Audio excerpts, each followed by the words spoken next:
നേരത്തെ നമ്മൾ വീട്ടിൽ നിന്ന് ഇറങ്ങിയപ്പോഴേ എന്റെ കെട്ടിയവനോട് നീ ഏതോ ഒരു ഫണ്ടിന്റെ കാര്യം പറയുന്നു. ഏതാ ഫണ്ട്? എന്റെ പൊന്നു മെമ്പറെ, ഓണാഘോഷത്തിനായിട്ട് നമ്മൾ പിരിച്ച പിരിവൊന്നും മെമ്പർ അറിയുന്നില്ലേ?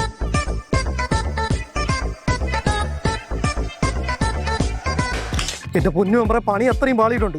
നമ്മുടെ യുവതാരയിൽ നടന്ന ഓണാഘോഷമില്ലേ, അവിടെ സദ്യ കഴിച്ച എല്ലാവർക്കും ഭക്ഷ്യവിഷബാധ അടിച്ചെന്നു. പഞ്ചായത്തിന്റെ ഒരു വികസന പ്രവർത്തനത്തിന് വേണ്ടി ഒരു ഫണ്ടറെ കാണാനായിട്ടാണ് ഞാൻ പോയത്. അവരെനിക്ക് ഇത്തിരി ഭക്ഷണം അവിടെ അറേഞ്ച് ചെയ്തിട്ടുണ്ടായിരുന്നു. ഞാൻ ഓണസദ്യ പോലെ കഴിച്ചു എന്നേ ഉള്ളൂ. അമ്മ ചെയ്ത് ഭയങ്കര മോശമായി പോയി.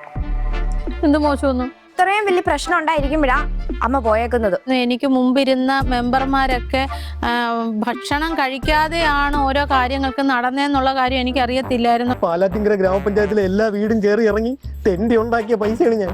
ഈ കാശ് പിന്നെ ഇത് എവിടെ പോയി? മെമ്പറെ, ഈ സാരിക്ക് എന്താ വില? നിങ്ങളുടെ പറച്ചിൽ കേട്ടാത്തൊന്നും ഞാൻ അതുകൊണ്ട് ഭക്ഷ്യവിഷബാധ ഉണ്ടാകാനായിട്ട് വിഷം കലക്കിയാന്ന്. കാര്യം നിസ്സാരം, പ്രശ്നം ഗുരുതരം. ബുധൻ വ്യാഴം ദിവസങ്ങളിൽ രാവിലെ 8:50, 11:50, ഉച്ചകഴിഞ്ഞ് 2:50, വൈകുന്നേരം 5:50, രാത്രി 8:50.